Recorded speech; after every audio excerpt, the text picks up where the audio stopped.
It's All Things Legal with Doug Sunseri and Albert Nicaud. Underwritten by Nicaud and Sunseri Law Firm. Join us on the Oakland Art Yeah, Jewelers I'll Talk be all and right. Text It'll line get better. 504-260-1870 or connect anytime, anywhere on the Odyssey app. Yeah, I got a little Now, cough. to our Jefferson Financial Federal Credit Union studios in the heart of New Orleans, here are attorneys Albert Nicaud and Doug Sunseri.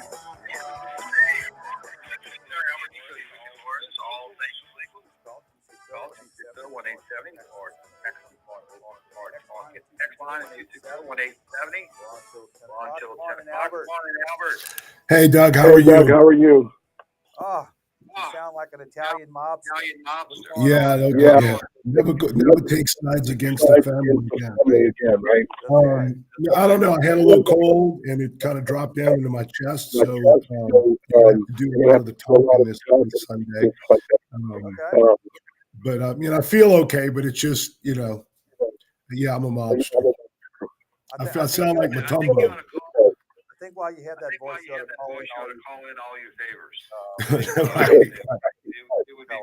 Right. Well, program notes. We're not going to be on next weekend because of Mardi Gras, and but we'll be on the following week after that. Albert, you got Mardi Gras plans? Just Endymion about Carrollton and Canal and spend the day, and we have about 5 floats left. We hop across the street, hop in the car, and beat the traffic home. But that's probably about it. I got friends coming in town and family from Tennessee. My brother's son, they're coming. Gotcha. Now, just for the viewers, the Nicaud family is a very fertile family, and usually when y'all have y'all reunions, the smoothie king. So you do have a lot of family. So it's I do. It's a beautiful thing. It is. And then you cannot walk through the Walmart in Covington. You can't go 3 aisles without seeing a Nicaud offspring somewhere. It's just they're everywhere. All right. Notice you said Walmart, not Sackville Avenue. No. Speaking of that, I'm not going to be available for Mardi Gras. So I'm just putting word out to the Rex people because I heard rumors that Rex is sort of into DEI right now, and they wanted to have the first king from Bucktown. Sort of open up their and sort of get with the common people. And but I just want to let people know that I'm not available. I'll have other things to do on Mardi Gras, and so I'm withdrawing. Maybe next year. Withdrawing my name as a potential king, and that would be historical. That Rex would have the first person who grew up in Bucktown to be his king, but maybe next year. So the Saints. They hired Doug Nussmeier as a offensive coordinator. And I was telling Cullen had no idea that Doug Nussmeier was drafted by the Saints. I think he was drafted in the 4th round, maybe. Drafted, I think, 116 in 1994. In the tail end of the Mora era, he was a backup to Jim Everett. And don't call him Chris. Don't call him Chris. And then so new offensive coordinator. Now, do you remember? Who I'm thinking about? Derek Carr. And if you could look back in time and say, well, was there a quarterback comparable with Derek Carr with the Saints? And I would say Jim Everett, because we all forget about Jim Everett. Because our own Bobby Hebert went to the Atlanta Falcons in a contract dispute, and then we brought in Wade Wilson one year. Wade Wilson started 5-0. Sort of petered out at the end of the year, ended up 8-8. So the following 3 years, we had Jim Everett. Do you remember that? If you remember that, and I do remember. 7 and Jim Everett sort of had the same type of performance as Derek Carr. Just higher floor, lower ceiling. Probably very comparable in their performance. Okay, just maybe average, a little above average, and But anyway, Doug Nussmeier was the backup quarterback then. Now Doug Nussmeier, Where was Doug Musmeyer before he just signed with the Saints? Was he oh, coaching? no, yeah, Philadelphia. So that was it was Phillies. Oh, okay. All right. He's quarterback coach, and he's bounced around. He was with Nick Saban. I mean, he's had your typical coaching resume where he's coached at I think 10 or 12 different places since 2000, around 2000 after he retired. But he's had a typical look. If you're an assistant coach in the NFL, it's like being an army brat.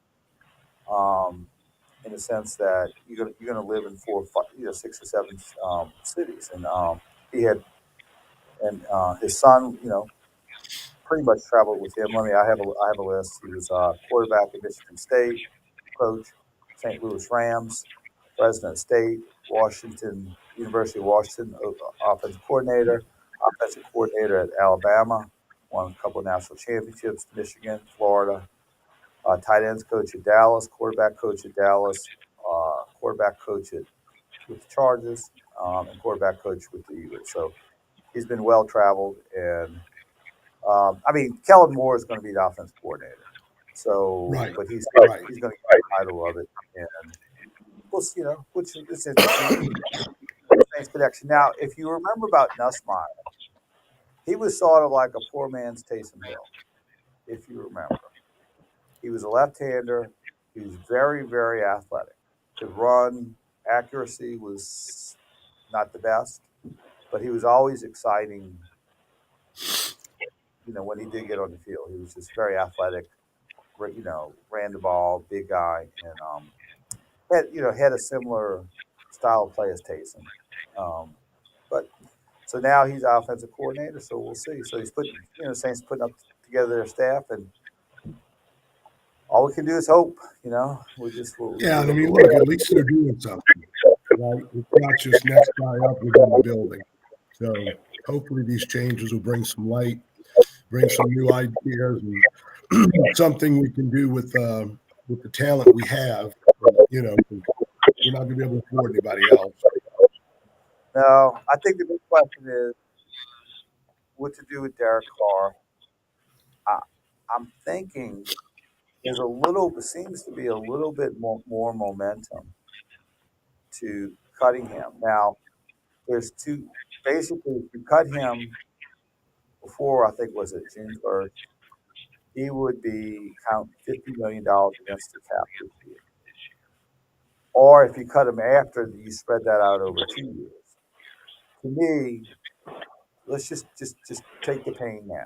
Let's just cut him now, get it off the books. Or if during the draft you can move him, you would save some cap space. Maybe New York Jets, New York Giants, somebody like that for the 7th round pick and take the salary off, and you just have to deal with the signing bonus. Um, that would be the best case scenario.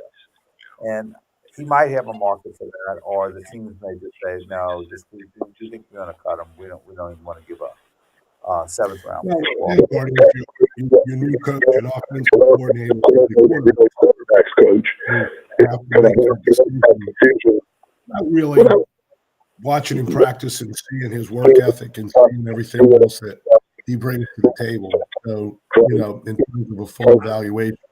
So, I mean, you hate to cut him just for money. And, maybe the Saints brought in a offensive coordinator / quarterback's coach to coach up Rattler. So, Well, I don't here's know. here's my theory. It's just I think the NFL is moving RPOs, RPOs. and I think what I think they will do, and I have no, I'm just a lawyer who knows nothing about nothing. Just an opinion. Um, I think what they want to do is bring in a veteran quarterback who has some running ability and put in more of an RPO offense. Because what you'll have is this: you'd have to have two type of offenses that would play to Derek Carr's strength, which is straight drop up back, very little mobility, and then you'd have Spencer Rattler, who would be more of an RPO, more of a type of style Jalen Hurts, where he can run him around, and move him around. And so you would have two different offenses for your first string quarterback and your second string quarterback. And let's take the pain right now. Let's draft and let's get as many draft picks as we can this year. Get some cheap labor in here, um, and take all the pain as far as the salary cap's concerned, and just get it out the way. I mean, just go on your fast. We're going, just like in Lent. You're going on a fast. You're gonna, take Yeah.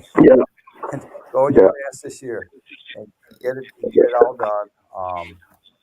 And so that when you come out, you're going to have some room in your cap where you can start bringing some people in. And I think that would be Yeah. strategically what you have to do. But we'll see.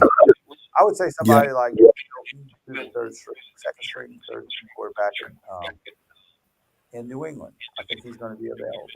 And bring a guy like that in who has a little bit of upside. You don't know to what extent his upside is, and he's got some mobility, and you can run the same offense for him and Spencer Rattler. You'll have a little bit more continuity, rather than having two different offenses. But I think it seems to be momentum to move Carr, and I think Carr would be useful at a place like with the Jets. The Jets don't have a quarterback right now. The Giants don't have a quarterback right now, and he would also be a good veteran backup to a young quarterback. But we'll see. We'll see. That decision's probably going to be made by draft day, and I would think so. And whether they let him know, because obviously if you can do it over 2 seasons, that would help things out. Look, at the end of the day, you still need to sell tickets. You still need to, get fans to the stadium and buy beer. And, if you really stink it up next year and the year after, it's going to be rough. So I think the expectation is so low next year that if you win 6 or 7 games, it'll probably be the expectation. And we're just going to have low expectations, especially if we do the purge like we think is going to happen. So we'll see. It's the draft is in about 2 months. Um, Hopefully, they may move a couple of other veteran players, pick up few little draft picks, and start. Might have 10 or 12 picks where you can build a little foundation to build off the next 3 or 4 years. But if you look at Kellen Moore, he has coached mobile quarterbacks. He has coached Dak Prescott. I don't think Dak Prescott would be Dak Prescott and have the limited success he's had. He wasn't mobile. Then he went to Justin Mayberry in San Diego, and he's got Jalen Hurts now. So all those guys were very very mobile quarterbacks, and I don't think. And when he played, he's sort of when he played, he was at I think Boise State. He was a gunslinger. I just don't think the standard drop back play action passer is his thing. This is that's not the style he wants to implement. Yeah. That's not going to happen. I do have a text that says, "Good morning. Do you think the Saints will keep Taysom Hill? If not, do you think he will sign with the Patriots?" I think Taysom Hill is probably played his last game with the Saints. He's not going to be full strength until October. Very very bad knee injury. He may never be the same. Um, but no, I don't think he's going to play for the Saints. They would save $10 million on the cap this year, and would Sean Payton sign him? I would say yes, as a for later next season. But we'll see. Also, we're not going to talk about the Pelicans because there's not a lot to talk about. Not going to talk about LSU basketball. Not a lot to talk about LSU baseball. They took 2 out of 3 out of Omaha. I knew in game 2, I watched that one. They were down 5-0 in the bottom of the ninth. They scored 4 runs. They had the winning tying run at third base with 1 out, the winning run at first base with 2 outs. You couldn't get them in. They lost 5-4. And I would have said for game three, I would have bet the house that they were not going to win game three. They did win 12-1. So LSU in this preseason really can't tell a lot as far as SEC competition. You can see a few things, a few trends that are happening. My only initial observations of LSU baseball: one, the pitching staff is good and deep. They don't have a teams, but even when we won in 23, there was concern about our pitchers after 6 or 7 weeks. Here we have a staff that goes about 12 deep with major league velocity. Every one of those kids have major league velocity, 93, 97, some up to 100. And so we're going to be deep for pitching. Defense is good, very, very good. What we have to watch is hitting. We have, a couple of transfers. We have a couple from high school. We had a couple players, Walton and Jake Brown, who were freshmen last year. How is that going to how are they going to translate into SEC pitching? How are they going to hit it? And timely hitting. I think that's the thing to watch, and that could be the Achilles heel. Even though they come in here with great credentials, you just don't know what in SEC pitching. So that's my assessment. They have the potential to be good, but they also Absolutely. you just don't know whether I think they play 30 games. You don't know whether they're going to be 16, 17 wins.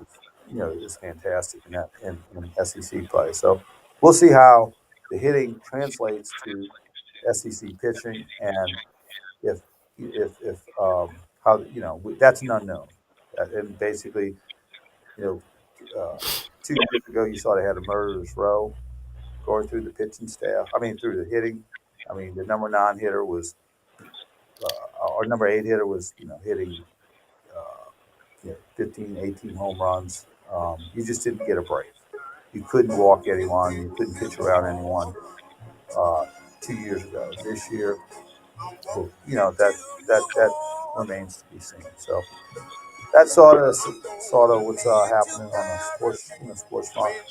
It's bad about basketball. I mean, now I'm gonna turn this over to you, Albert. Can you remember the days when Louisiana would have 4 or 5 teams in the NBA?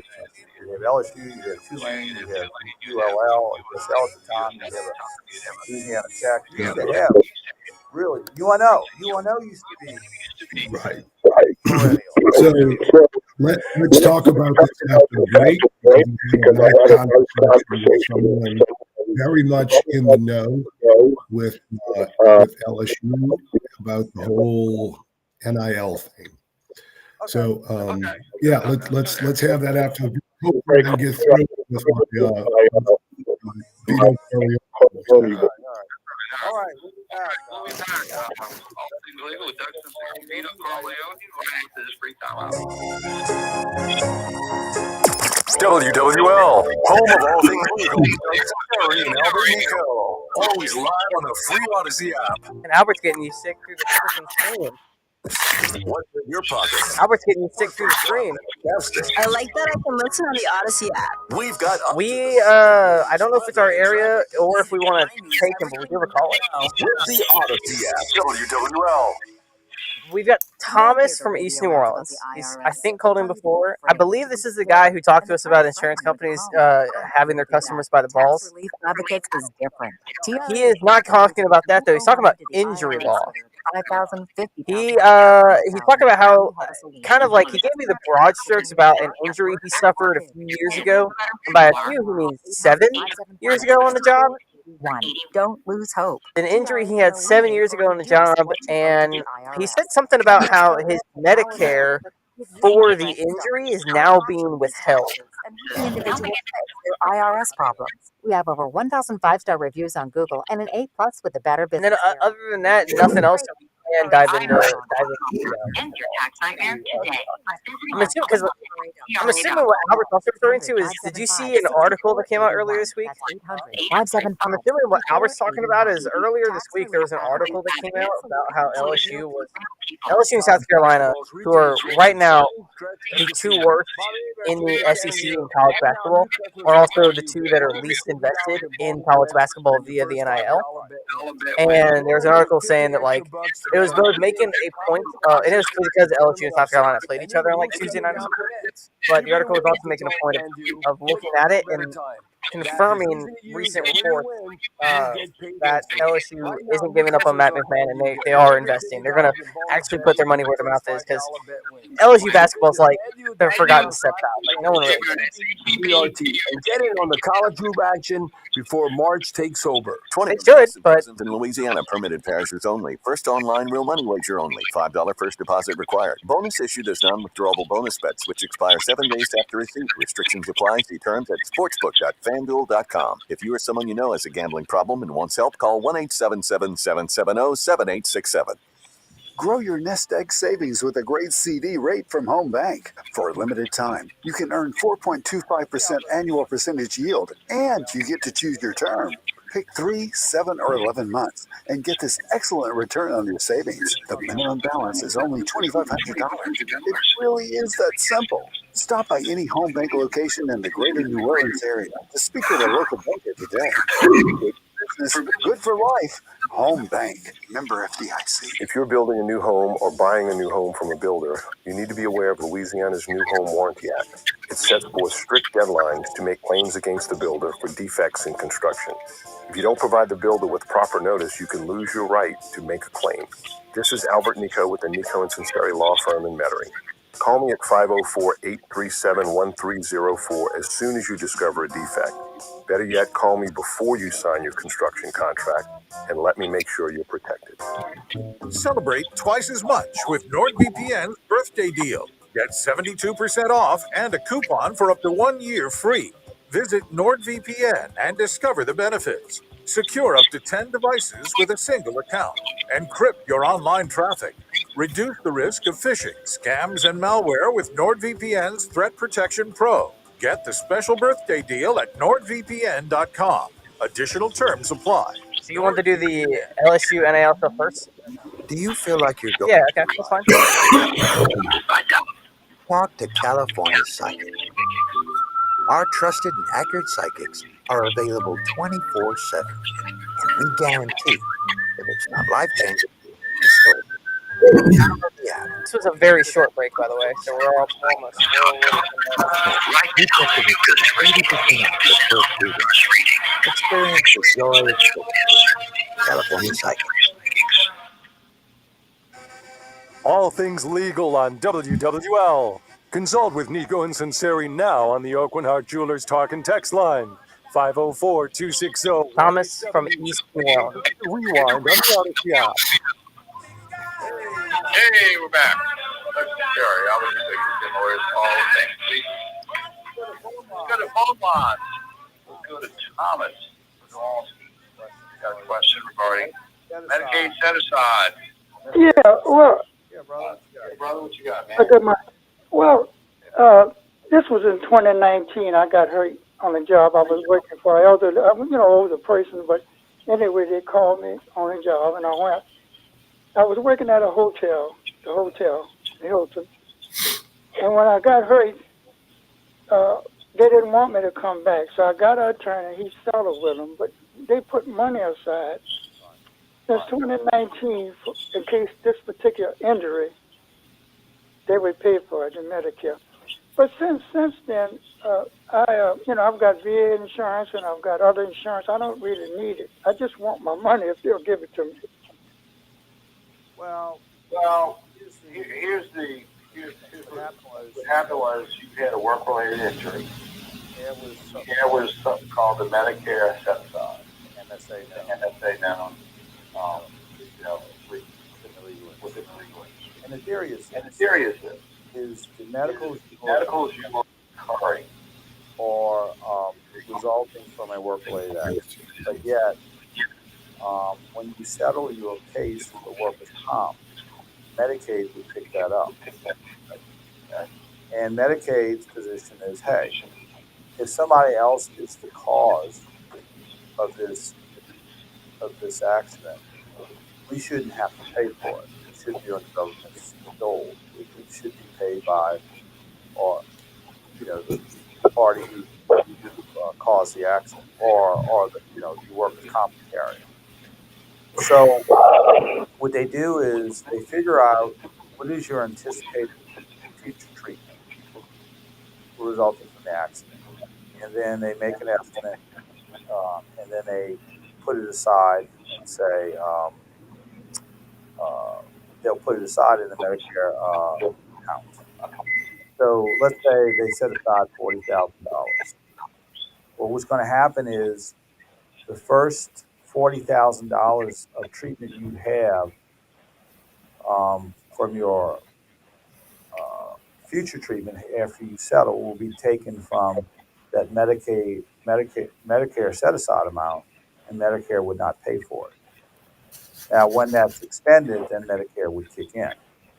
So basically, that amount that was set aside, which you're required to by law, federal law, is if you have future treatment for your work-related accident, Medicare is not going to pay for it. The money you have set aside.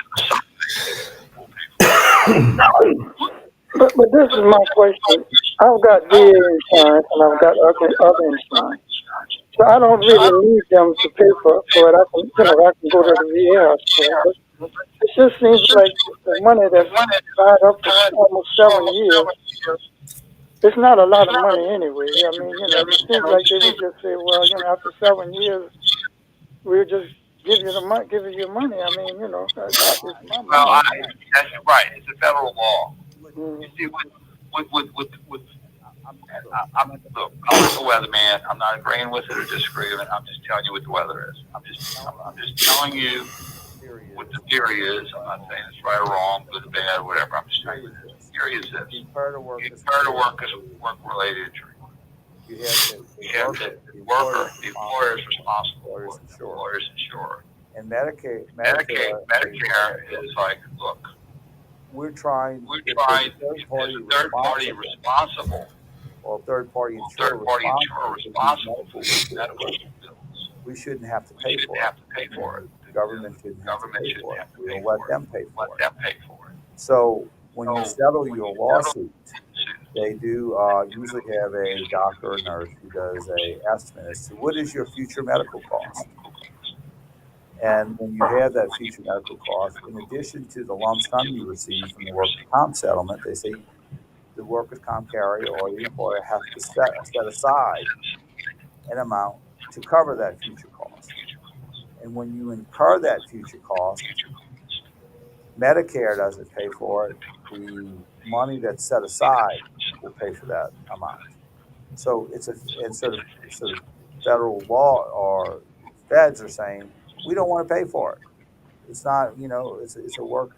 There's a third party who's responsible for it, and you're settling the case because up until the time you settle the case, the workers' comp carrier or the employer paid your bills, but they're not going to continue to pay your bills after you settle your case. So when you settled the case, that was part of the consideration was you got a lump sum settlement, you got money set aside, and that money set aside is to be utilized for your medical treatment. Now, there's something called CMS who oversees that, and I think that it's just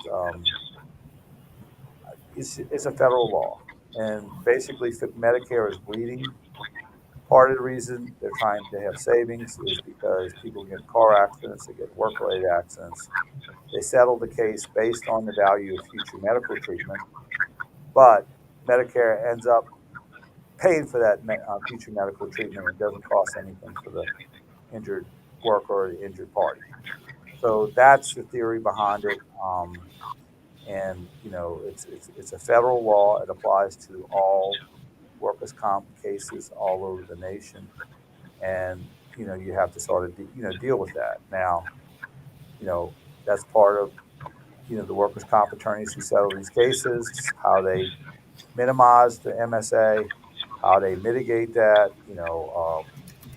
That's a it's a tricky thing to do from a settlement perspective, because on one hand, the lawyer is saying this injury is going to has a higher value because it's more severe. Then you got to go to Medicare and say, it's really not that severe. So you should have a slower MSA. So you sort of, when you're trying to settle or or or settle a workers' comp case at the same time being, dealing with, CMS or the Medicare, you're talking out both sides of your mouth, in the sense that you got to tell the employer these injuries are real severe, so you got to pay me more. And then you go to, Medicare and say, well, it's sort of severe, but not as severe as maybe, it sounds. So therefore, make a lower MSA requirement to set aside. So that's sort of the tightrope rope a workers' comp carrier has to walk, and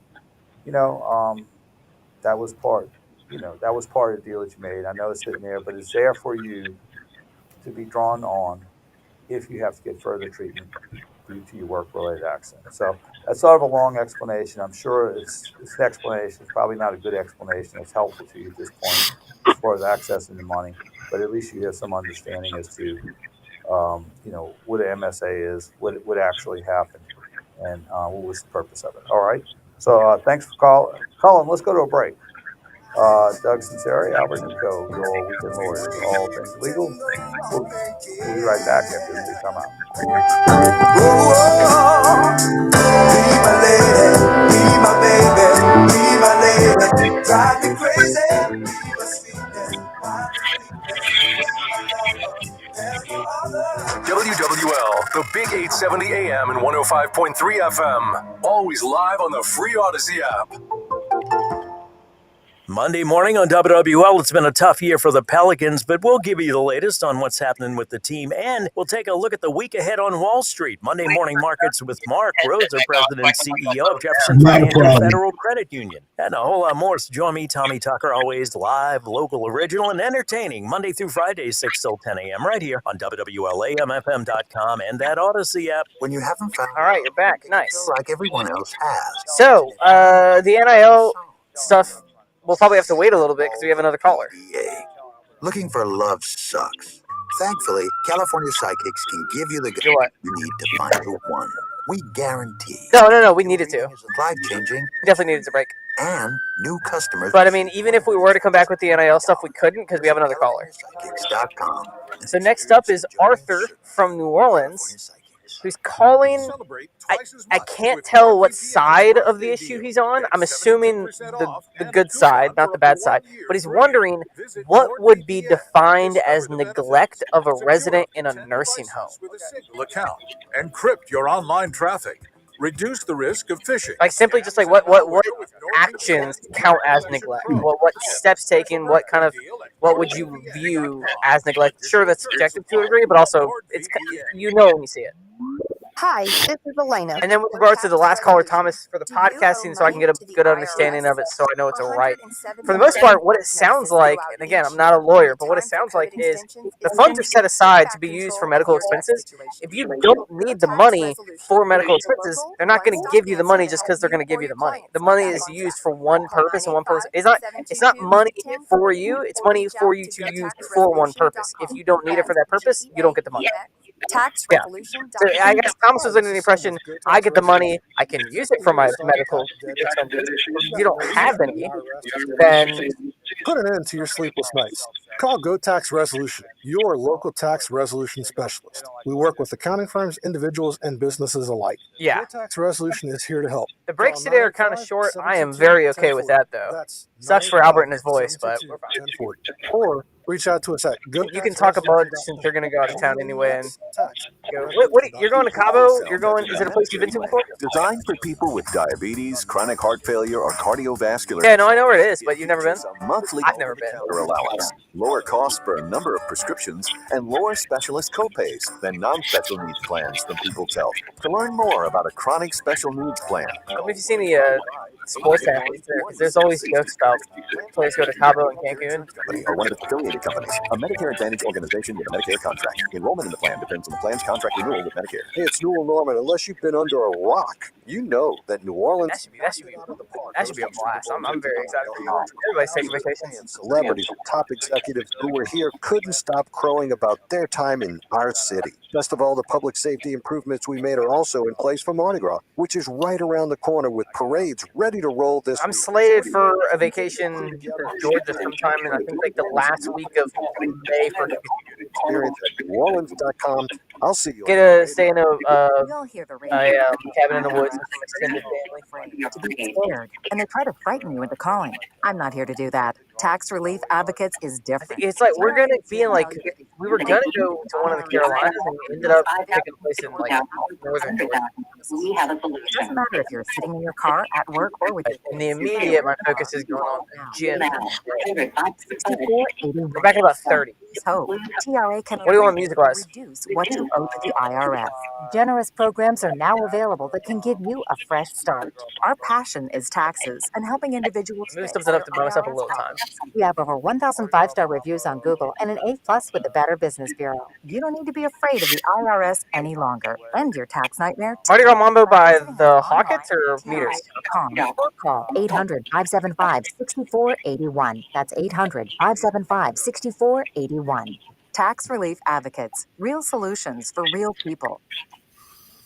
All things legal on WWL, AMFM.com, and the Odyssey app. Connect with Doug Sinseri. And again, the caller is Arthur from New Orleans. Talking text line 504-260-1870. Hey, we're back. Sunseri and Albert Nicaud, your weekend lawyers, all things legal. Not on next week for Mardi Gras. We're out of pocket, and we'll be back in 2 weeks after that. Let's go to Arthur. Anything good, all things legal. What can we do for you, brother? Hey, good morning, gentlemen. Good morning. I just had a question.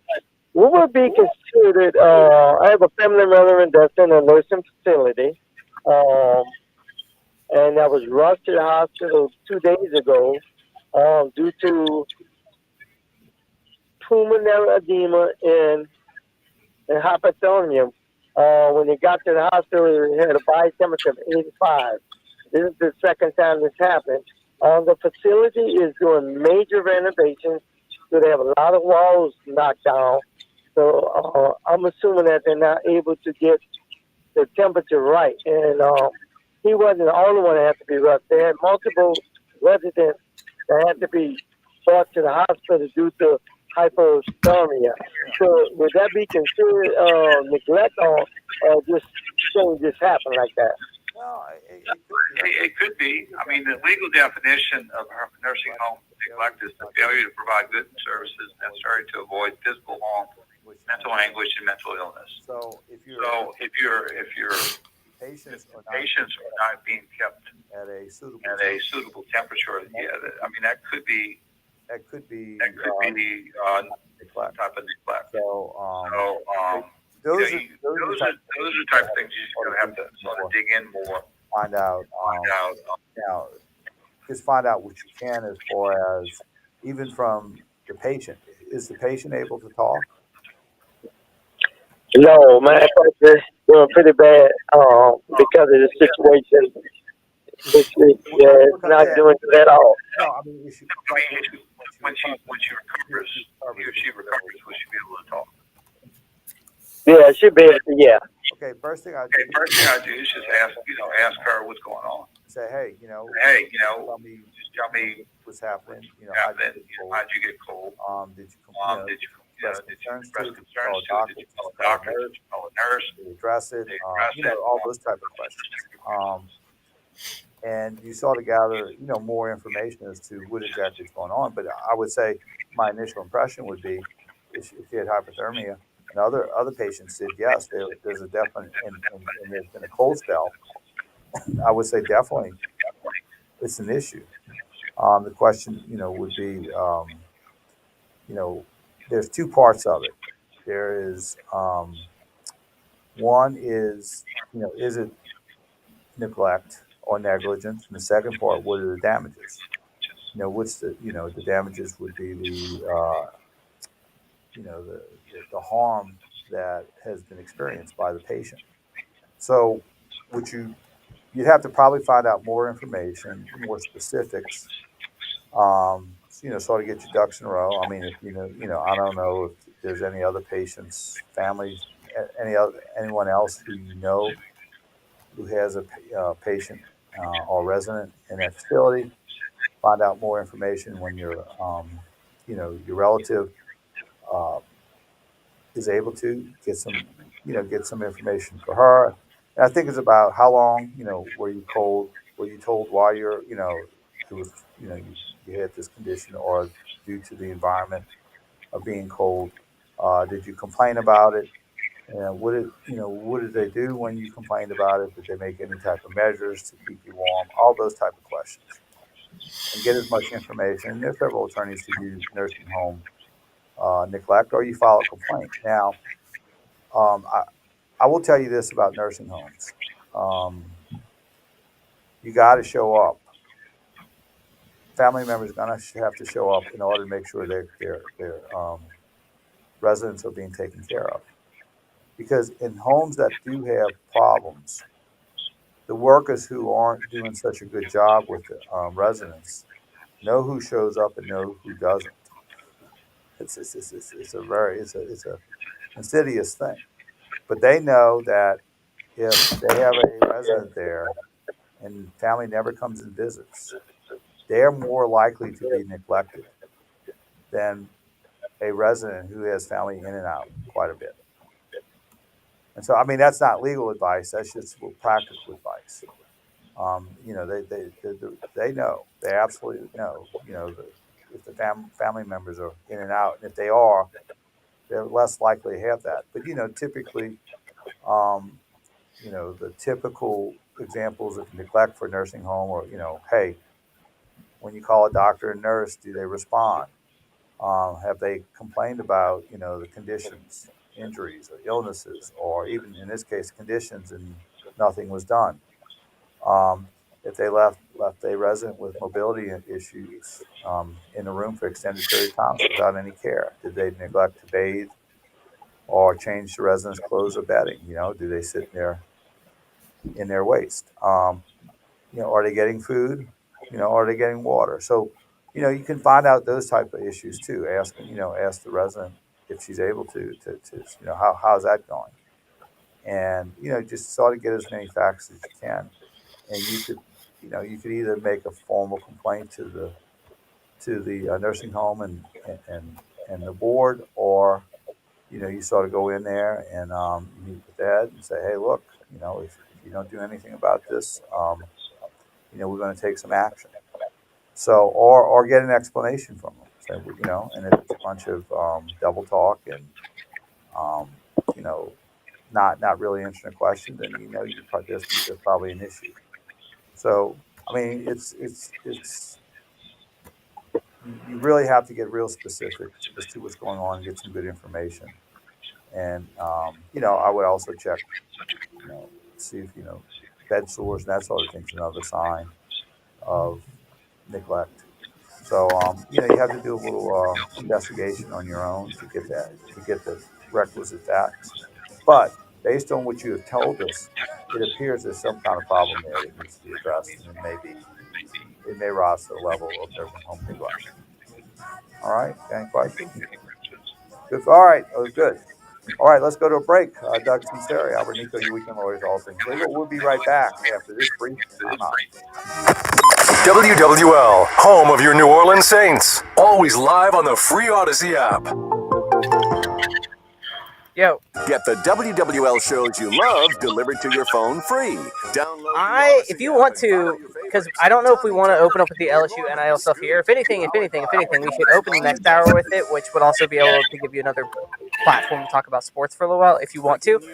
But if you want to before the end of the hour, because we will have, I think, a little bit of time here, someone texted in.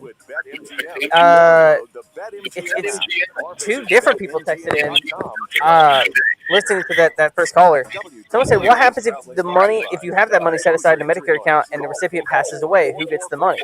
And then someone says, "You spent 10 minutes not answering his question. Who gets the money if he doesn't need the money for medical bills?" That's the point. I think is that it's not his money; it's their money for him to use if he needs it. If he doesn't need it, it's not his money.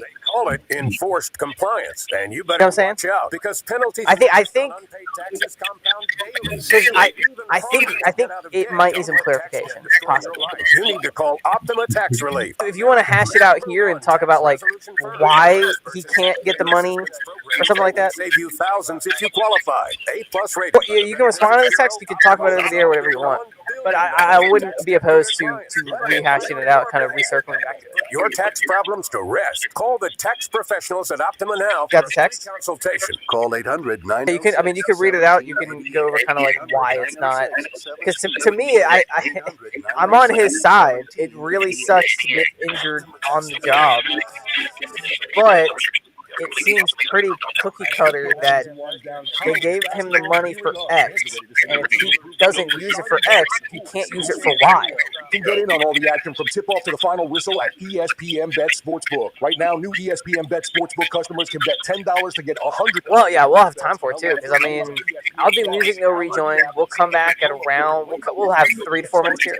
Must be 21 and over. Would you like for me to read the text, or you got it? 100 in partnership with. You want me? Okay. Charles, terms and conditions apply. See app for details. WWL is your home for Mardi Gras. Listen for Arthur Hardy Mardi Gras memories, parade previews, your chance to ride in a... I can read, because there's 2 of them. I can read the first one, what happens if you have that money set aside, and then do you want me to read the other one that says you spent 10 minutes, because that's kind of a comment, but The New Orleans handles everything read the first one. from serious car wrecks to complex litigation. Our focus is on maritime law involving injury. Because I mean, the second one does have the who gets the money if he doesn't need the money for medical bills. That's similar to the first question, but yeah, I think people are misunderstanding that it's not like it's $1,000 sitting in a bank account, or it's a $1,000 check sitting in a desk drawer somewhere, and they're just not giving it to him. It's like they have these funds set aside for medical expenses, and if he doesn't need medical expenses, it's not the money for him. My adoptive mom. She said sometimes you just gotta hold on and know we'll get through this. Mom, we are. I hate to stick it to the man. Hold my hand. No, you hold my hand.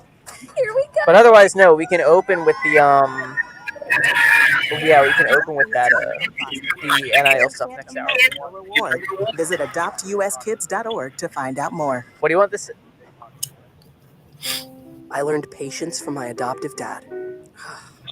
All he had to say was, "Hey, you got this. Just breathe." Hey, we're pretty good. Yeah. Might have to start a band. I got it. Learn about adopting a teen from foster care. This was the we used that song for the open for like all of our Super Bowl coverage stuff. Health and Human Services and the Ad Council. I didn't recognize it at first. College sports holds a mythic place in America. So we're back at 30, which means we're back at like basically 56:40 or so, 56:50. So we'll have a little less than like 3 full minutes. Avoiding scandal. I'll keep you honest with time and everything, and I'll again, music no reason. Everything, including some of the biggest scandals in college sports. Listen to and follow Campus. Okay. I mean, hey, that's something to talk about. Available now on the free Odyssey app and wherever you get your podcasts.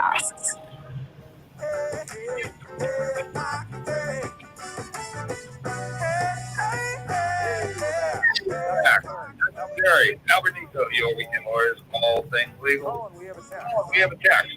Who do we We have? do have a text. Some people were a little confused about the caller we had earlier, Thomas from East New Orleans. Someone asked, what happens if you have that money set aside in a Medicare account and the recipient passes away? Who gets the money then? All right, I'll give you the Bucktown explanation. You use it or you lose it. I'll give you the legal one. Explanation is that in a Medicaid set aside account or some type of workers' comp injury, If you don't use it, the primary payee of the account is Medicare. So basically, that account is set aside if you use the money. If you don't use the money, it goes back to Medicare. So it's sort of the proposition of use it or lose it. And again, I think you're going to see this more.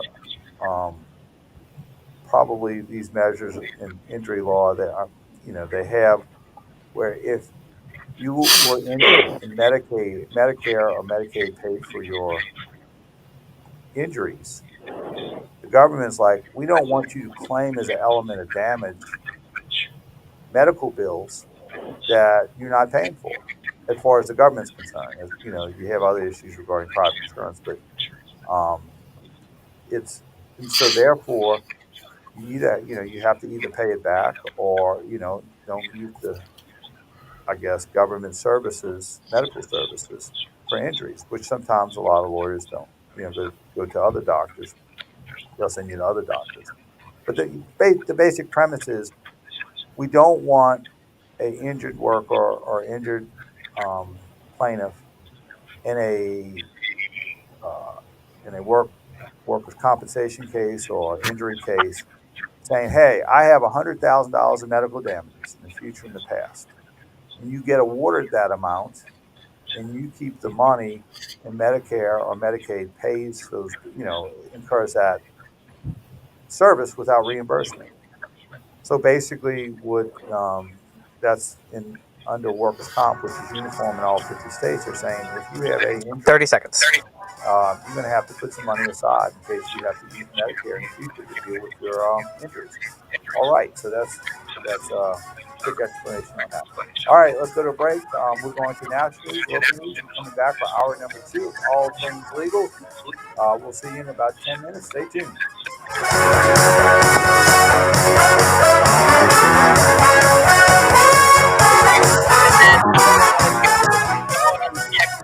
Someone texted in. Home of the Saints, LSU, and Pelicans. 870 AM, WWL New Orleans, 105.3 WWL FM, and HD 110 in New Orleans, and Odyssey Station. This is CBS News on the Hour, sponsored by O'Reilly Auto Parts.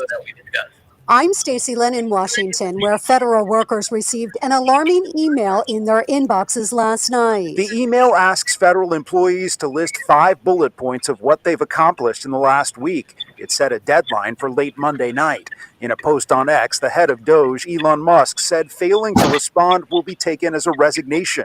In other posts, Musk said it was a low bar and the email should take less than 5 minutes to write. A union that represents 750,000 government workers, the American Federation of Government Employees, called the demand, quote, cruel and disrespectful, adding they'll challenge any unlawful terminations. Bradley Blackburn, CBS News, New York. CBS News has learned that FBI leadership is pushing back on that email. Director Kash Patel says employees should pause any response. State Department personnel are also being told that no employee is obligated to report their activities outside of their chain of command. New information just in on the president's mass deportation program. CBS News has obtained internal administration plans to revive Title 42 and expel migrants on public health grounds. The first Trump administration cited COVID. Now it will label migrants vectors of diseases like tuberculosis. To Rome now. I'm Seth Doan at the Vatican. The night was peaceful. The Pope rested. That was the brief message from the Holy See press office early this morning. Those few words were of some solace, though, after a more unsettling update Saturday evening, in which we learned Pope Francis endured a prolonged asthmatic respiratory crisis and needed high-flow oxygen. Francis also needed blood transfusions after blood tests revealed that he had a low platelet count. The Pope was also in more pain Saturday than he had been the day before, when doctors at the Rome hospital where he's being treated acknowledged that things could go, quote, either way. As part of the ceasefire deal with Hamas, Israel was supposed to release hundreds of Palestinian prisoners yesterday. But the BBC's Mark Lowen tells us they refused. It said that the criticism of the handover ceremonies was a pretext by Israel to evade its obligations.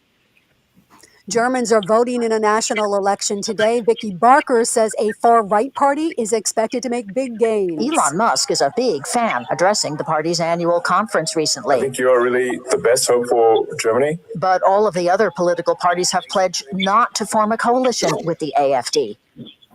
And history on the slopes in Italy. American alpine skiing star Michaela Schifrin won the 100th World Cup race of her career. This is CBS News. Think O'Reilly Auto Parts for all your car care needs. Get the parts and service you need fast from the professional parts people at O'Reilly Auto Parts.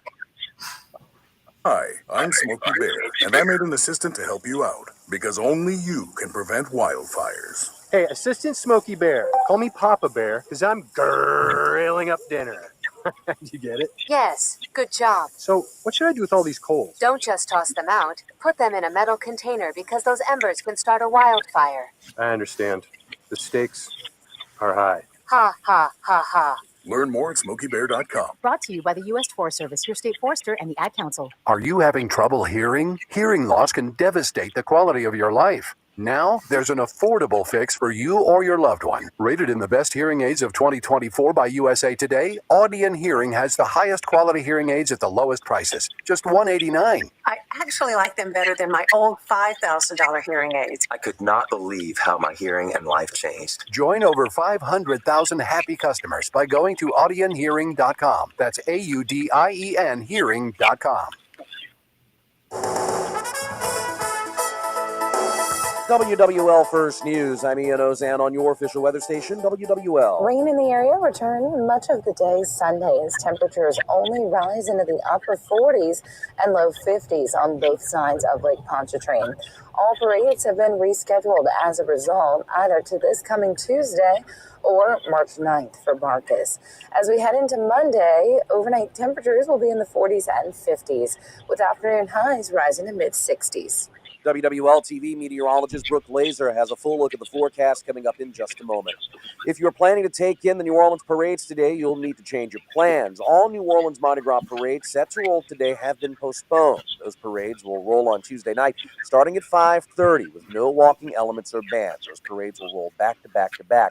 Now, the crew of Barkis has moved its parade to March the 9th. In Metairie, the crew of Atlas will roll on Thursday night, immediately followed by the crew of Symphony. And in Slidell, the crew of Dionysus has postponed its parade until Friday. In Jefferson Parish, Family Gras will be moving indoors. According to JP officials, the event will take place inside the Pontchartrain Center with doors opening at 2 o'clock today. Music begins at 3 o'clock with Amanda Shaw, Gabby Barrett, and Gary LaVox performing. All of the weather-related Mardi Gras changes posted on WWL.com. WrestleMania is coming back to New Orleans. WWE announcing that the 42nd annual edition of the Showcase of the Immortals will take place in the Superdome on April 11th and 12th of 2026. The Superdome will become the third venue to host 3 separate WrestleManias. The last time the event came to town for WrestleMania 34 back in 2018, it resulted in an economic impact of $175 million on the city. 77% of the people who went to the event were from outside the New Orleans metro area. Sports time. Here's WWL's Cullen Steele. This WWL Sports Update is brought to you by People's Health. Yesterday, LSU baseball tasted defeat for the first time this season as Omaha eked out a close victory over the Bayou Bengals 5-4. But the day wasn't quite over as a doubleheader had both teams facing off last night in a winner-take-all where the Tigers, not that happy about getting one taken from them, took all, beating Omaha 12-1. Hit off the cap, right at Hogg at second, and that'll do it. Tigers win. Tigers win 12-1. Next up for Jay Johnson and the crew, the Tigers take on Nichols tomorrow night. And in college hoops, LSU lost their 13th game of the year last night against the Florida Gators, 79-65. The team sits barely above 500 with just 14 wins and only 4 games left in the regular season. Next up, though, the Tennessee Volunteers travel to the PMAC on Tuesday night. As the NBA returns from the All-Star break, the Pelicans dive into their second game back, and while all eyes have been on Zion Williamson, his eyes have been on breakout superstar Trey Murphy. I mean, obviously, we've seen the offensive progression in Trey's game in terms of attacking the basket, becoming a 3-level scorer, but defensively and, as a leader, he's grown a lot, taking on the assignment of wanting to guard Kyrie, taking that initiative and all around, offensively, defensively, and leadership, he's grown. Can Trey Murphy and the Pels keep San Antonio in check? Find out later tonight as the Pellies welcome in the Spurs to the Smoothie King Center.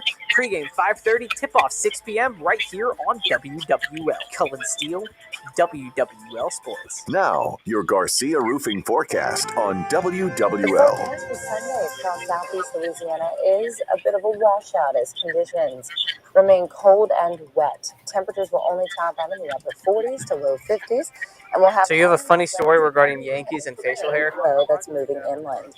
In the afternoon to evening time. Okay. And then you guys can dive into the NIL talk. Towards about 5. I think it's like cool when you hear about it, and then you think about it for more than 10 seconds, and you're like, that's bullshit. You won't have to worry about any concern for the pipes or your pets and plants.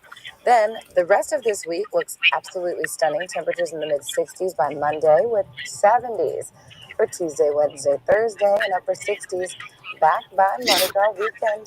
We'll see lots of sunshine. From WWL Louisiana, I'm meteorologist Brooke Laser. Thank you, Brooke. And I'm Ian Ozan. WWL First News. Have a wonderful weekend. From WWL, the news, talk, sports powerhouse of the Gulf South, it's All Things Legal with Doug Sunseri and Albert Nicaud. Underwritten by Nicaud and Sunseri Law Firm. Join us on the Oakland Heart Jewelers talk and text line, 504-260-1870, or connect anytime, anywhere on the Odyssey app. Now, to our Jefferson Financial Federal Credit Union studios in the heart of New Orleans, here are attorneys Albert Nicaud and Doug Sunseri. We're back. Hour number 2, Doug Sunseri, Albert Nicaud, your weekend lawyers, all things legal. We're here at 10 o'clock. Next week, Mardi Gras. So we're not going to be. We'll be doing other things unavailable. So we'll be back in 2 weeks. And so also, you know what, Colin?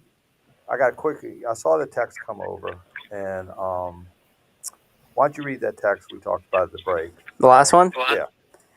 Someone texted in, guys, good morning. What are your thoughts on the Yankees allowing facial hair on their players? Okay. Now, the reason I wanted you to read that that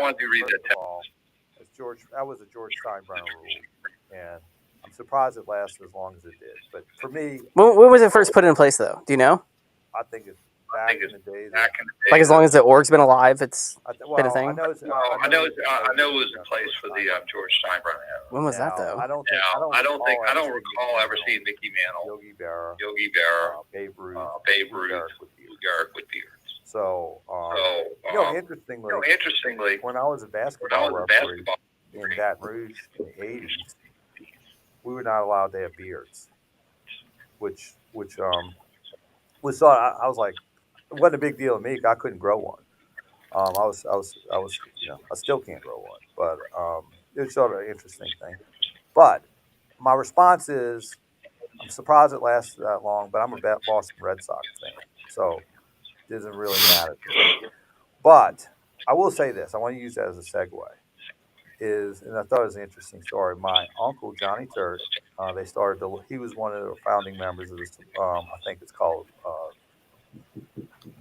Laporte. It was Laporte Cert, but I think they shortened it now. It's just Laporte, maybe. And it's a firm in New Orleans. And he always told me the story that he pinched hit for Ted Williams when he was with the Red Sox organization. And I always thought about, could you see your manager looking down the bench and saying, hey, go in there and pinch hit Ted Williams, get that bum out of here, you know? So that was always an amazing story. That now the context of it was an exhibition game, and he played double. I think he played in what was AA was AAA. Now it's in Scranton, Pennsylvania. I think it was, if I'm not mistaken. And it was back right after. So could you imagine walking up to Ted Williams and saying, "I'm your pinch hitter"? So if you're a baseball fan, there's a lot of irony to that. But So anyway, so Did I he don't really tip his hat? he was a no-hit second baseman who was a great defensive player, I would say. But anytime I see the Yankees and Red Sox, I always think about that. And God bless him, he died, about 30 years ago. And the old timers at Metairie Country Club remember him. So let me, Albert, I'm giving you a break a little bit for the first hour. I was doing a lot of talking because I know you're struggling with your voice. Yeah. But tell us, you had some insight on LSU NIL and basketball, and we want to talk a little bit about that. So there are going to be some very big, significant changes in NCAA with IL. The plan is, we're going to do a particular court I'm gonna. Do you want me to put? We got another caller. Do you want me to text you or chat? that is going to be somewhat of a salary cap. You're And off so, here. You don't. there will be a salary cap that's going to be monitored by like the SEC. And then depending on how long Albert takes here, we can take the caller. All of the schools' salary caps, and if you go over it, you're going to lose, I think, 75% of your cap for the next year. Substantial penalty for going over the cap. But basically, they're going to control it. Right now, you have some unknown booster that is donating a bunch of money, and what they're going to do is they're going to have a CPA firm kind of monitor everything. At least LSU is have them monitor everything and do kind of a cost analysis on certain players and certain positions, and have almost like a court would have precedent for different values. And so, they talked about the whole, collective bargaining and all that sort of thing. But basically, it's going to kind of restrict. You give me like a thumbs up or a nod if it's the kind of thing we do know, and if not, I'll tell them sorry. It's still going to be substantial, but it's not going to be just the Wild Wild West. Well, couple questions. What is the cap based on? Is it based on the revenue of each team, or is it based on the revenue that's going to be set by the SEC? That would be question number one. Yes. So from what I understand, the revenues are going to be based on the revenues from the particular university. So the rich will eat the poor. So if they're bringing in more revenues, more TV, selling more this or that, it's not going to be like the NFL where it's flat across the board. And so if let's say it's for the sake of argument, let's say it's $100 million at LSU, then that money is going to be spread out and they're going to be able to pay it. Now, the other thing he told me, and this kind of relates to basketball, he said that LSU's intention is to spend about over 70% of that revenue on football. Yeah. The rest of it is going to be shared with Title IX. The female sports are going to have to get a substantial portion of the remainder. And they're going to kind of look at that in terms of revenues as well, because football obviously brings in the lion's share of money. And so but at the end of the day, it's basketball. Men's basketball just doesn't bring in a lot of money, and the fact that they're not going to dedicate a lot of money to it. He said that in terms of NIL money this year, LSU is dead last in the SEC in terms of how much money they have contributed to basketball. And my response is, that's stupid. You need 7 guys to have a basketball team, right? You need 50 on a football team. and all the coaches, all the money, all the everything. So not taking a good chunk, people the basketball program, listen, the record almost equates to what they're spending because I think they're last or second to last in the SEC. Second to last. And it's, yeah, so it correlates almost exactly with the amount of money they're spending. So they're never going to get the 5-star athletes are not going to be able to recruit. The coach is going to be, and look, what do you want me to do? I can't. I'm not the reason we're not getting players. So it's very interesting on a lot of different levels.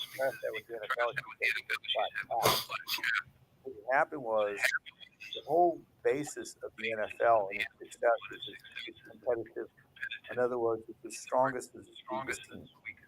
And they wanted to have, they wanted to make the NFL competitive in a way that violated antitrust laws. This sort of gets in the weeds, but basically, the NFL is an antitrust violation. Now, meaning that there's a draft, which tells you where you have to work for, at least, for 4 years. You have basically price fixing on salaries. You have a limitation on the amount of compensation. Now, the reason it is not antitrust is because the NFL has a union that collectively bargains these terms and conditions into its agreement. So if they agree to it, they can agree to an antitrust violation. Right. Now, what the NFL understood, Pete Rozelle understood back in the 1960s, that if you don't have a competitive NFL, then you're going to lose. You're going to have it's not going to be as strong because every year there's 30 teams out of 32 that think they have a chance to go to the Super Bowl, aside from Atlanta. So that's part of it. When you come to week 16 of the season, you still have 22 teams who have a playoff shot. Right. Oh, no, Pete Rozelle had it figured out. There's no question about it. But here's my question about that, Doug, about the whole antitrust thing. You go to my university, right? I make all kinds of rules about what you can and can't do at my university. My university has agreed with the NCAA. We're going to be part of the, let's say, football program. So as an athlete, you don't have to play. You don't have to play football. We're not forcing you to do that. But if you want to play, you got to play by these rules. And so we're going to compensate you accordingly. You got to play by the rules of the game. You got to play by all the rules that the coaches set forth in terms of meetings. And so there are a lot of things that people have to do to be able to play in this league. And so why can't they set rules about, same thing with the portal, right? Well, if you come from another school, you got to sit out a year. That's the NCAA rule. If you don't like it, stay where you are. And so I don't. I think why wouldn't the same thing be true as a player to be paid as a player? Now all of a sudden we've got employment laws that we're dealing with. Right. I think that's the thing. You hit right there. In some states, there's a push to make college athletes an employee. And if that's the case, you're going to have antitrust. Because what you're going to have is an artificial suppression of payment of wages. And basically that could be antitrust. And so the vulnerability of that system would be whether some kind of lawsuit on behalf of one of the players saying the salary cap in college is an antitrust violation. And the only way you can beat that is to pass legislation. Whether it's probably going to have to be legislation, federal legislation saying we're going to have an exemption, which I'm sure. I know they've had Nick Saban and some heavyweights lobbying Congress right now to sort of do this because Nick Saban this is going to go it's not the direction it's going to in the long term. So you see, Right. we went to Minnesota for the appellate court 30 years ago when we were involved with the NFL collective bargaining agreement, the same lawsuit with Bobby Hebert. The judges sort of said this: it's antitrust, but it's athletics. And it does. So if you apply the antitrust laws to athletics, it's going to kill athletics. It's going to Right. kill competitive balance. That's what he said, basically. So we have to wrestle with this. And that's the same thing you're dealing with right now. If you apply the antitrust laws to college athletics, it's going to ultimately kill it.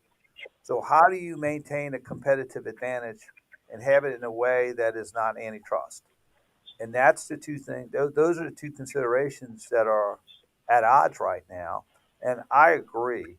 I think a salary cap would be better for everyone because it maintains that competitive advantage. Right. The bad part about that is, some clever lawyer is going to go, undo it and say, and if you undo it, college athletics will be far different than anything that we knew, and it won't be it'll just be different. It won't be like it is Well, before. and listen, I'm a fan of NIL, right? Yeah. I mean, some of these kids have to work. They can't support themselves to go, get any kind of recreational. They're spending time in class, but they're spending time in class theoretically, and they're spending a lot of time in practice, watching game films, weight training, doing all these things, and so you don't have the opportunity to make any money, and they're bringing millions and millions and millions of dollars to each of these universities. So I'm all for paying these guys. Now, the whole portal thing, that's a problem, because they coach as a coaching staff, as a university, like Nick Saban said, I can recruit a great player, just can't recruit him every year. So, but the good side of the portal is that Alabama doesn't have 5-star recruits on its kickoff team. Right. So the depth that it used to have is now spread out among the rest of the country because, there's no reason for me to sit here and wait 2 or 3 years to show what I can do. Let me go now. And What I think they can do. Negotiate contracts. Yeah. They have a cap. And it passes all the antitrust scrutiny to say this is a 2 or 3 year contract. You can't leave. Right. But on the other hand, you get paid for those 2 or 3 years, whether you play or not. It's basically guaranteed money. So that would be, you would have a little more equality with that. But I'm really happy about. Well, I think it's going to evolve to something that both sides can work. But hopefully, I blame the NCAA, and I blame them because they were greedy. One of the plaintiffs in the NCAA case that had sued for the NIL rights, he was a student, and he went to Europe for summer. I think he was in architecture or something. And he needed a laptop with some kind of AutoCAD program to it. And so the university asked the NCAA, "Can we buy this laptop for him for this course?" And they said no. He's an athlete. And so they were so overbearing, so greedy, and so not looking to the future that they blew it. They absolutely blew it, and it just busted all wide open. If they would have got out ahead of it and sort of started transitioning, revenue sharing, all that, it wouldn't have been an issue. They could have managed this. So it's all the NCAA's fault. Now that it's all blown open, the player side has to realize that if we do not have some type of competitive balance, we're going to blow it for ourselves. Well, not for them, maybe in 4 years, but for the future. So you're going to have to get that where the players get paid and you have competitive balance. And if you have that, that can work. I just remember Dale Brown telling us 40 years ago when I was at LSU, there's going to be a day where these players are going to realize that all the money is being made off their backs and they're not receiving a share of it. they're going to go on strike, and they're going to refuse to play. Now, that happened through, I mean, it didn't happen that way. It went through the court system, but he was prophetic 40 years ago in predicting this day would happen. So I think it'll be interesting, and I think Albert raised, you raised some interesting scenarios that could possibly save college sports and also maintain its competitive balance so that, it still becomes the, such a big part of our culture and big part of our life, and something that is a good thing in our society. So let's go to a break. Doug Sunseri, Albert Nicaud, you weekend lawyers, all things legal. We'll be right back after this brief time out. Time you play, here come Wednesday, I'll be to my side. WWL, home of the Went a little over there, but we can course correct, not the end of the world. That's a good conversation, though. It's a quiet celebration tour with Paul Simon. It's a good conversation to go over with. Pioneer Theater, April 4th and 5th. And so you got my text about the next caller? All right, he's holding on. So we should be good there. The break is short anyway. He should be fine. I don't understand the question, but I also don't know what he's talking about. Like, what is habitation rights to mother-in-law suite? Like, what is? Courtesy of ABC Presents and WWL. If you want jazz music, let me make sure Albert's got his voice sufficiently lubricated. Psychics think California Psychics. You want the best, you go to the best. At California Psychics. Kent from Gretna. The house is located in Gretna, so that's why I asked for that. Yeah, and he said it's his brother-in-law's property. But the mother-in-law suite is in the house, and he's like, he wants to sell the home. Celebrate twice as much. Does the because at the end of the day, the part that gets me confused is the habitation rights or whatever. Does that even matter, or is it just simply he's trying to sell his brother-in-law's house and he can't? Encrypt your online traffic. Reduce the risk of phishing, scams, and malware with NordVPN's Threat Protection Pro. Get the special birthday deal at NordVPN.com. Additional terms apply. NordVPN. LCMC Health brings you Mardi Gras 2025. This Mardi Gras memory is brought to you by Home Bank. Good for bigger boys for Louisiana. 12th night rituals took place in Creole homes when French settlers brought their customs to New Orleans. The Kincaid connection to Mardi Gras began on January 6, 1870. When Carnival's second organization, TNR, the 12th Night Revelers, were born. They employed a unique method of selecting their queen. We get golden bean and a giant wooden cake. The lucky young woman who pulled the ribbon attached to it was declared queen. TNR continues that custom at their ball each year. And the king cake, well, it's become Carnival's most famous. And I'm going to try to end it so that we get to the hay now, right when they're going in. Nationwide each year. For the Mardi Gras Guide, I am Arthur Hardy. For over 115 years, Home Bank has been a trusted community bank in South Louisiana, and we're still rocking. Visit any Home Bank location in the New Orleans area to speak with a local banker about your financial goals. Home Bank, member FDIC. This is attorney Doug Sunseri, host of All Things Legal on Sunday mornings. This is attorney Michelle Demarest Sunseri. Many are experiencing unique family law difficulties resulting in divorce and custody issues. Also, we know you important to the estate planning, wills, and powers of attorney. At Nico and Sunseri Law Firm, we make the complex understandable. Call me at my notary office at 504-837-1304. When I'm driving downtown, I see another law firm, something like AKD or AVL or something like that, with like something Kelly and Slade. Really? Demarest, yeah. Are they related? And Medicaid. Because you always say is Michelle Demarest Sunseri. To me, the way you said it like that, it meant that Demarest isn't her middle name; it's her maiden name. 12666. Plans are insured through United Healthcare Insurance Company or one of its affiliate companies. Does she go by Michelle Sunseri or Michelle Demarest Sunseri? Do you have to say the Demarest? Enrollment on the plan depends on the plan's contract renewal with Medicaid. Attention! Have you racked up $10,000 in credit card debt? Are you barely getting by? How did you guys meet? Credit card debt reaching all-time highs. National Debt Relief is notifying consumers about significant debt relief. available to help them with overwhelming credit card debt. These options may reduce a large portion of credit card debt for those who qualify. At You church. don't need to declare bankruptcy or take out a consolidation loan, and you may only have to pay back a fraction of what you owe, even if you have bad credit.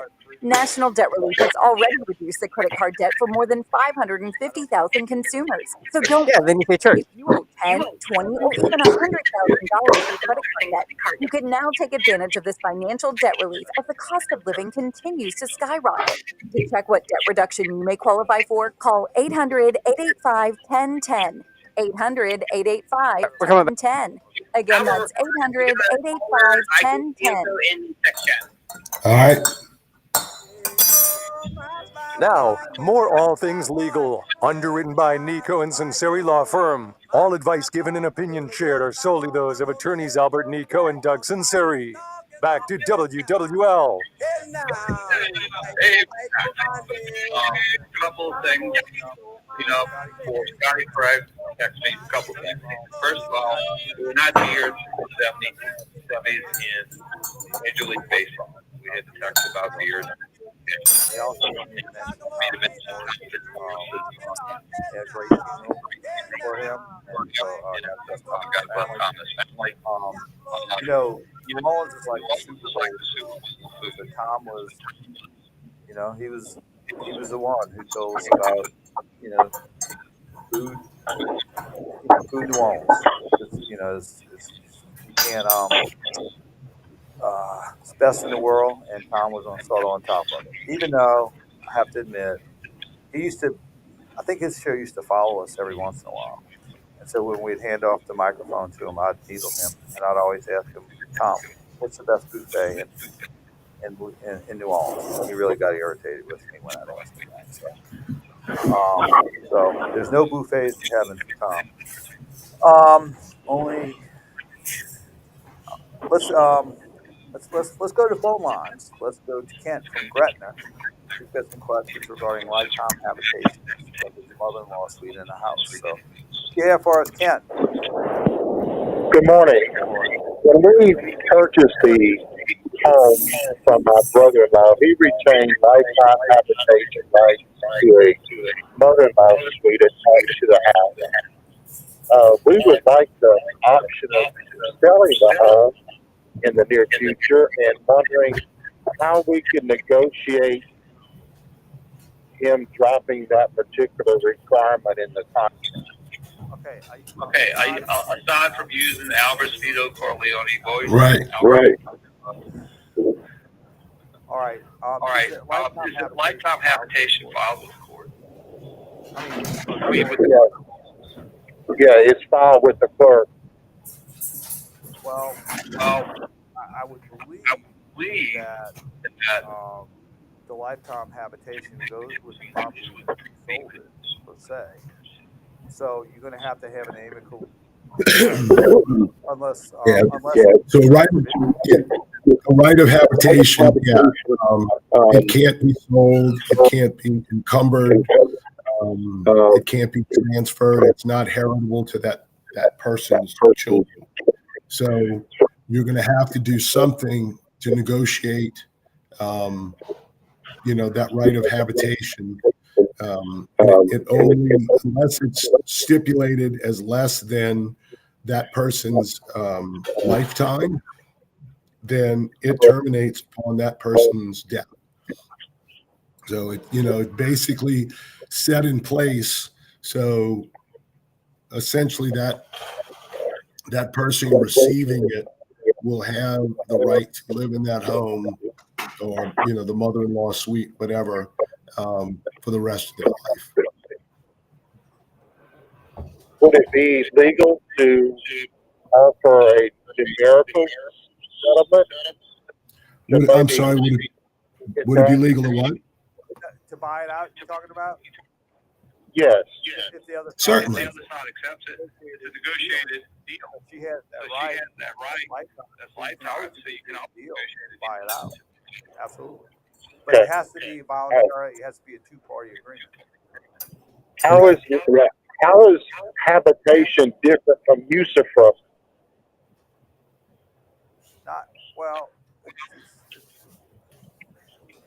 A usufruct, yeah, a usufruct is different. Habitation just gives you the right to live somewhere.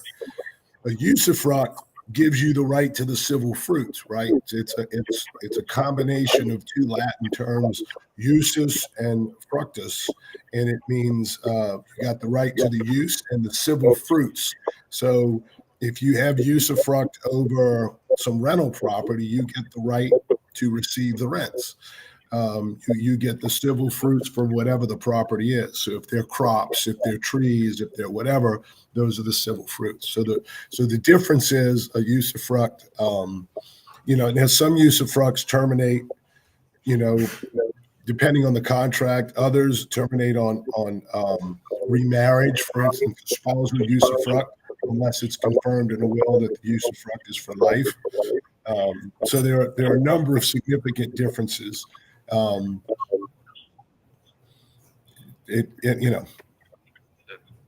right, thank you so much. All right. Yeah, you're going to have to buy that out. You'll buy it out. That's right. Or find some other place for that person to live and say, how about this? We'll set you up here and you'll have a right of, we'll use some of this money to buy a condo for you. You can live in this condo the rest of your life. And you have the condo. Correct. Very impressed with your Latin there. You learned that at St. Paul? Or was that at Loyola? No, I learned that at Loyola Law School. My education at El Sal was wonderful. Loved it.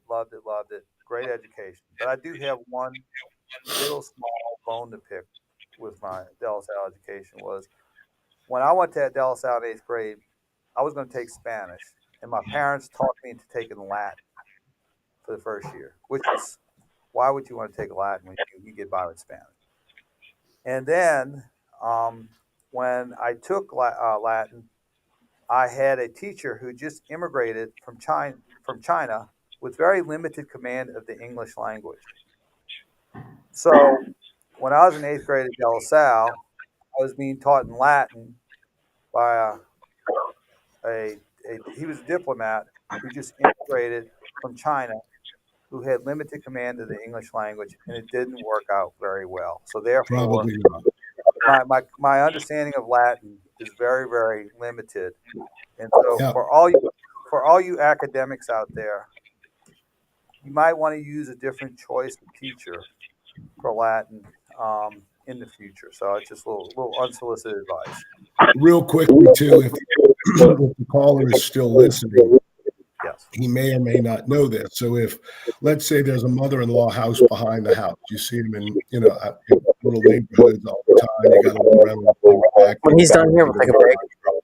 Just mention but, if they have that right of habitation, there is also a corresponding liability for repairs to that part of the property and for other expenses like taxes and insurance in proportion to the size of that. I guess if it's 1,000 square feet and the house is 3,000 square feet, you'd end up paying a quarter of those. So make sure that the person with this right of habitation is paying his or her fair share, because that may be a way to get them out. Say, hey, look, you owe X, Y, Z for the last however many years, and we need you to come up with a payment plan and start paying it.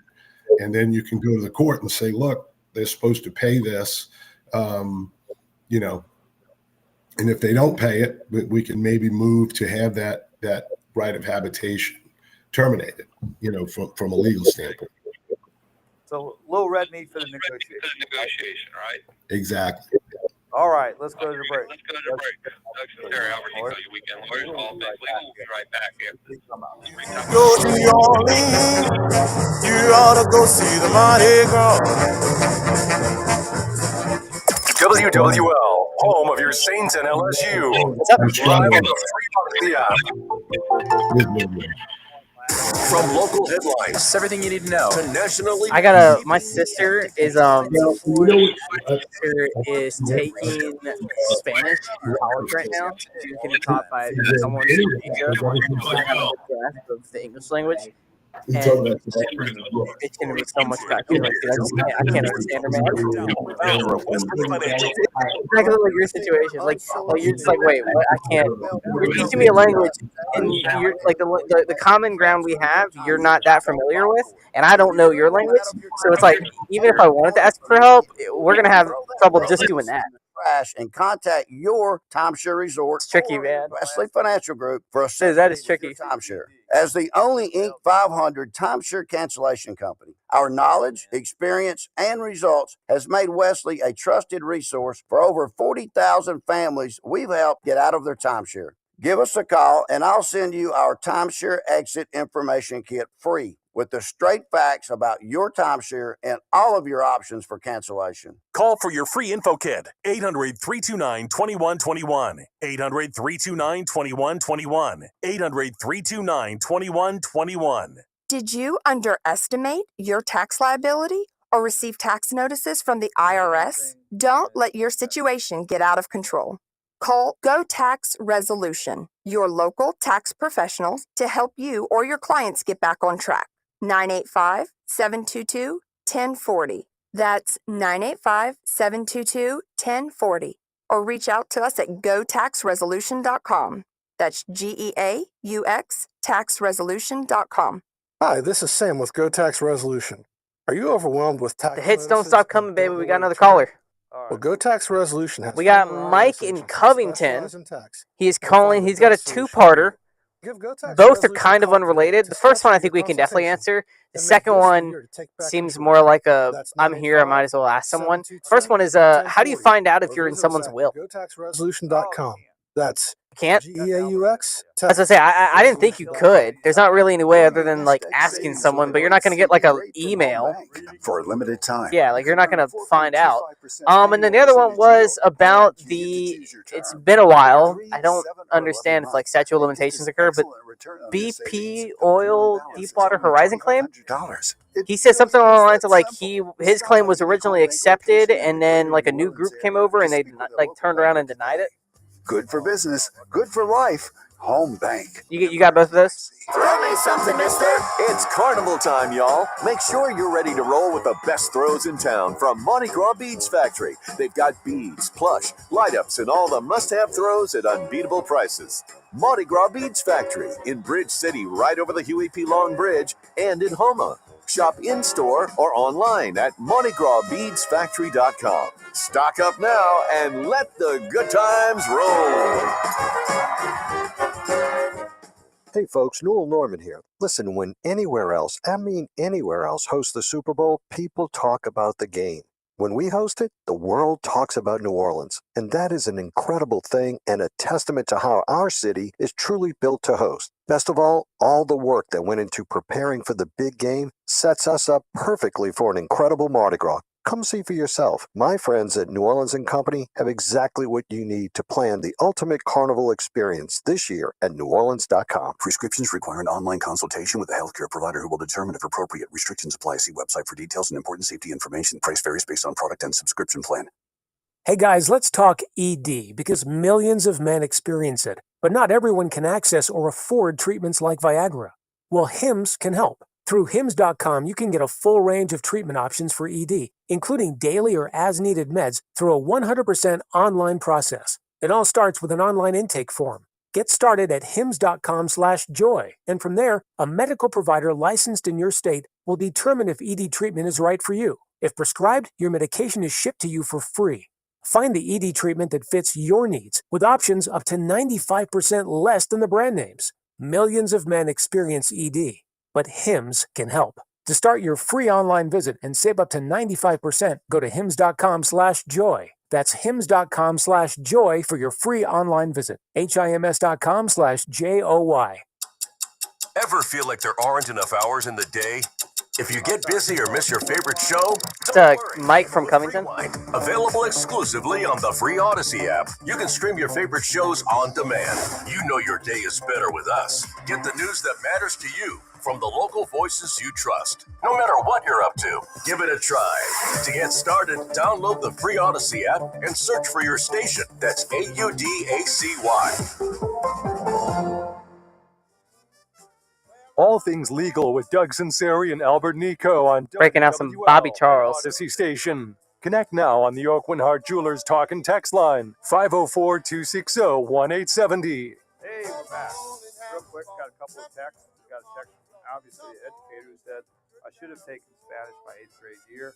I agree with you. Number 2, we had another text that indicates that there's only buffets in hell as far as Tom Fitzmaurice is concerned. So there you go. Right. That's funny. All right, let's go to phone lines. Let's go to God's country in Covington. Mike's got a couple of questions for us. What you have for us, Mike? Okay, one is, I don't know, it's about a BP claim I had. Now, I know it's years ago. But what had happened, it was originally the Gulf Coast, and my claim was accepted. I received a partial payment. And then Deepwater Horizon came in, and I applied for additional payments, and they denied my claim. I know it's a while back. Yeah, I think what they were doing, they were paying some initial payments. We had that before. That they paid initial payment. They said if you wanted additional payment, you had to prove up your case. And, you know, some were denied, some were accepted. I think it was $25,000 you probably got, right? Well, the other half of it, too, a lot of times with those initial claims, you signed a release. And so here, we're going to pay you something, here's your release. And then the format for the reimbursement changed. So all of the plaintiff's lawyers got together, the plaintiff steering committee and the defense lawyers, and they got together and came up with this formula for payment. And so, you might have qualified the first time around if you didn't sign a release, but then the second time around, the protocol for payment and the qualifications for payment changed, and then you didn't get anything. Okay, they sent me paperwork that determined my loss, so that doesn't matter either, even though it was more than the amount I got. Well, it's something. Well, I mean, it's hard to. Right, I understand. It's a long time ago. I just saw something in the paper about BP. Well, I did. Well, the only reason is because it comes up. Yeah, I'm sorry. Yeah.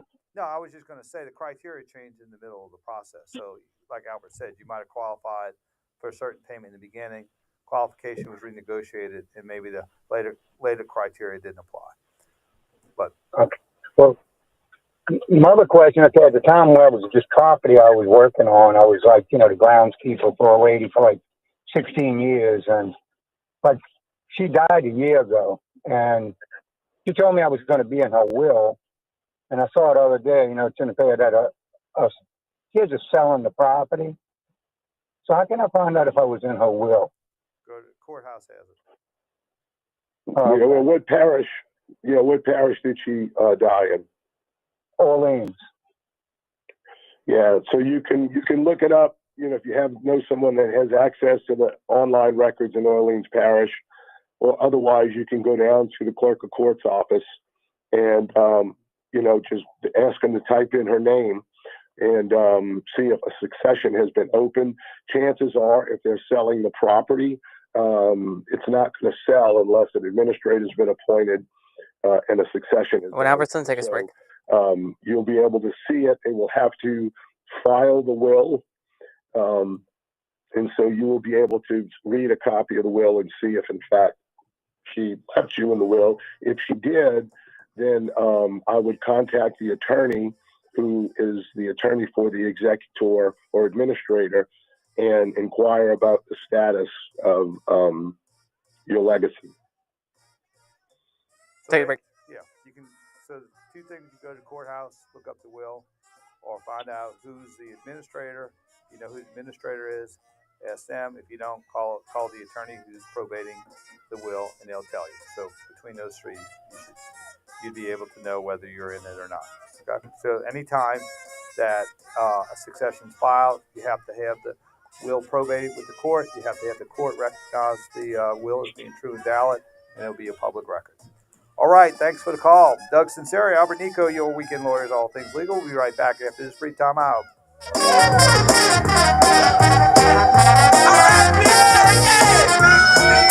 WWL, the News Talk Sports Powerhouse. Always live on the free Odyssey. What do you want to end with? Get the WWL. Yeah, because this is it. We got 9 minutes or so left in the show, or left in the hour. Follow your favorites: Bobby Hebert, Mike Detillier, Steve Geller. Powered by Beads by the Dozen. Oh, yeah. Keep it locked on WWL. I want to say by the time we have our next show, the NFL Combine will be underway. Smarter bets start with BetMGM. Download the BetMGM app. Let me double check to see when that starts. Oh, yeah. Literally, it starts this upcoming week. It starts in. Oh, it starts the same day you fly out. Dudley DeBosier injury. You said you fly out on Thursday. Yeah, it starts on Thursday and ends next Sunday. So we'll have an idea of like if someone looked really good, if the Saints are leaning one way or the other. Not number 2 or 3, but number 1, that is FanDuel, because FanDuel is your home for NBA live betting. So even if you missed the first few minutes of the game or want to bet on the fourth quarter comeback, you can. It seems like if you don't have a top 3 pick, and more importantly, if that pick isn't already set in stone, like this year it isn't, last year it was with Caleb Williams, it seems like the Combine is boring for the other 29 teams or whatever. First $5 bet win. It's just boring. It really is. Like it's. I mean, if anything, the most exciting thing to come out of the Combine would be if pick number 5 is really in love with Cam Ward and trades up for him. If they think he won't make it there. 21 plus and present in Louisiana. Permitted parishes only. First online real money wager only. $5 first deposit required. Bonus issued as non-withdrawable bonus bets, which expire 7 days after receipt. Restrictions apply. See terms at sportsbook.fanduel.com. If you or someone you know has a gambling problem and wants help, call 1-877-770-7867. Patrick was way behind on his IRS taxes. Way over my head. The total amount ended up being somewhere just over $30,000. $30,000. Then the IRS came to collect. Started getting letter after letter. A lien had been filed against me. Just fucking turn and burn them. Like hang me completely out to dry. He had to do something. Yeah, no, I mean cut to the chase. Patrick's life quickly got a lot easier. Go back to school. You know, they picked up the ball and ran with it. And how'd it go? I couldn't believe it. I had to ask like 2 or 3 times. I saved an incredible amount of money. Do you want Preservation Hall or Louis? Optima Tax Relief. The best place to call. Louis? Best in the business. Do what Patrick did and call Optima Tax Relief for a free consultation. Call 800-906-1788. 800-906-1788. 800-906-1788. Optima Tax Relief. Testimonial from an actual client. Some restrictions apply. For complete details, please visit OptimaTaxRelief.com. Are you a business owner doing your own bookkeeping? Why? It makes no sense, literally. Focus on what you do well, like growing your business, and let Accounting Services Unlimited. All right, we should have a good chunk of time here. I mean, like a good 4 minutes or so. And will come to you. Call for a free quote. Accounting Services Unlimited. 504-717-6253. That's 717-6253. Or visit us at asu-llc.com. WWL is your home for Mardi Gras. Listen for Arthur Hardy Mardi Gras Memories Parade Previews. Your chance to ride in a parade and up-to-the-minute updates about the greatest free show on earth. Mardi Gras 2025, brought to you by LCMC Health, keeping you well. Weight loss injections now available at Rejuvame. You're gonna wake up in Cabo with a horse head in your bed. bed. $10,000 or more in credit card debt? Are you barely getting by making minimum payments? With credit card Albert's debt gonna make you an offer you can't say no to. Notifying consumers about significant debt relief options currently. Albert's gonna make you an offer you can't refuse. Overwhelming credit card debt. These options may reduce a large portion of credit card debt for those who qualify. You don't need to declare bankruptcy or take out a consolidation loan, and you may only have to pay back a fraction of what you owe. Oh, yeah, so when we speak next as well, if we want to as well, on a Sunday, the 9th, when we have our next show, LSU basketball will be officially done. Their final game is March 8th. Credit card debt? They'll be done with the year. Debt relief as the cost of living continues to skyrocket. I don't even remember if you may qualify for. Is the SEC tournament everybody's in regardless? I thought it was like the top 12 teams. 207. I'm pretty sure it's the top 12, so they're done. That's 800-207-4545. Oh, when the Saints Take it whenever you want. marching in, now when the Saints go marching in, yes, I want to be in that number when the Saints go marching. I appreciate it. And your sports interlude is good too. Or you doing it on the home sports. So did you get your raise yet? I'm working on it. Look, we might pro bono you and like represent you on this negotiation. Or we can use Albert's voice right now with Diane. We can make them an offer they can't refuse. Make them an offer they can't refuse. So, all right, we got to get you up and pay there, man, because you're doing a bang up job. We appreciate all you do. Also, I guess all the parades are rained out today, so I guess they'll be rescheduled accordingly. Today's a good. I think the 2 Sundays for Mardi Gras are really like great days because you usually have 4 or 5 parades, but not this Sunday. So we hope that everybody gets rescheduled. And Albert, you have your St. Patrick's Day parade, I think on March 16th. Have you given consideration whether to open it up to all the listeners at WWL this year? Every year, right? Well, yeah, I sort of invite them without you knowing it because you usually take off. Yeah, I know. But I just wondered if we could make it official earlier. We could give addresses. We could say where the booze is. We could just tell them where the bathrooms are. Yeah, in and out. Is that something you give consideration to? Well, I will tell you, though, on a day like today, where all the parades are canceled, not much to do, it's going to be rainy. Today is Purge Day, going through all the closets and attics and, just pulling stuff out that, we want to get rid of. I mean, I've been to a number of houses doing succession work, and I look around and I think to myself, oh, my God, I don't want to leave this for my kids. Just get rid of junk.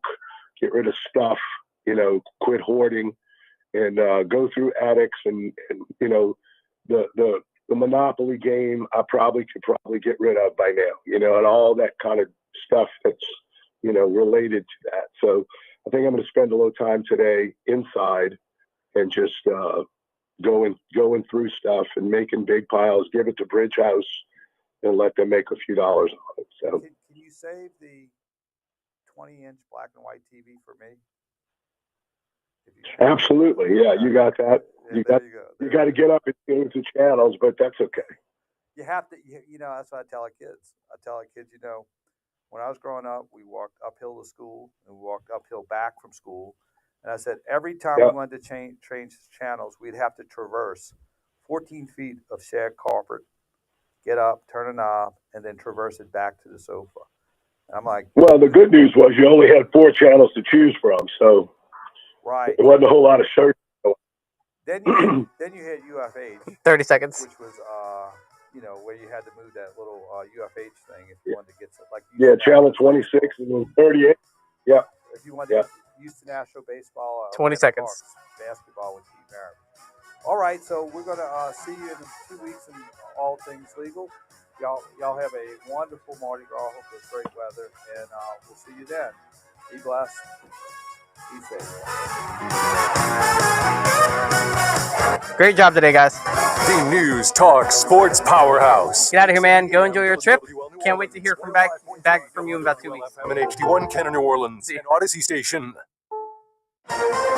This is CBS News on the Hour, sponsored by Progressive Insurance. I'm Michael Toscano, Federal